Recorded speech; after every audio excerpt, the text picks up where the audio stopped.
یہ قطعی ہے، ہر چیز قطعی ہے۔ قطعی کا مطلب جب قطعی اور ظنی کی بحث ہم کر رہے ہوتے ہیں کہ دوسروں کے لیے وہ قطعی ہے یا نہیں ہے، تو آپ اس جو تسلسل کو سنت جسے آپ کہہ رہے ہیں کہ وہ قطعی ہے، اس کا مطلب آپ صرف سنت ہونے کی حیثیت تک یا دوسروں کے لیے بھی قطعی ہے؟ دوسروں کے لیے بن سکتی ہے، ابھی ہے نہیں دوسروں کے لیے۔ دوسرے کام کریں گے تب بنے گی نا۔ یعنی میں نے کائنات کے حقائق کے اوپر غور کرنے کا کبھی ارادہ ہی نہیں کیا، تو میرے لیے سورج بھی قطعی نہیں ہوگا۔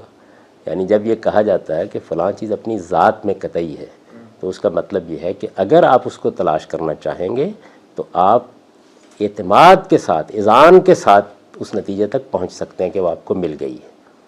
یعنی یہ اس کے وجود کا بیان ہے، یہ میرے آپ کے تلاش کرنے کی نقص کے ساتھ کم یا زیادہ نہیں ہوتا۔ میری تو کبھی سمجھ میں یہ بات ہی نہیں آ سکی کہ لوگ اگر سارے کے سارے کسی چیز کو مان لیں تو پھر تو معذرت کے ساتھ توحید کے بارے میں کیا رائے ہے؟ قطعی ہے یا ظنی ہے؟ نبوت کے بارے میں کیا رائے ہے؟ اس وقت دنیا کے اندر کروڑوں لوگ نہیں مانتے اس کو۔ یہ سارے قطعی حقائق ہیں، ان قطعی حقائق تک انسان کو پہنچنا ہے۔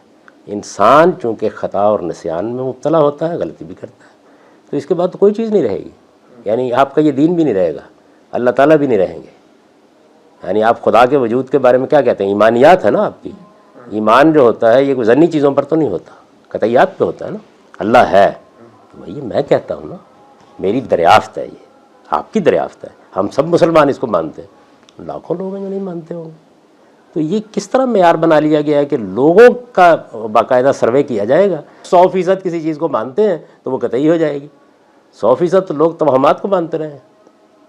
اور اعلیٰ سے اعلیٰ یعنی بالکل قطعی چیزوں کے بارے میں ایک فلسفی سوال اٹھاتا ہے۔ آپ دیکھیں ہیوم نے کیا کیا، اس نے آپ کے سامنے پڑی ہوئی پلیٹ کو بھی غیر قطعی بتا دی۔ اس تبصرہ کیا جاتا ہے اس کے بارے میں کہ بھئی اب مجھے یہ یقین نہیں رہا اس کے تجزیے کے بعد کہ میں جو کچھ کھا رہا ہوں وہ کوئی پھل ہے یا میں غلاظت کھا رہا ہوں۔ سر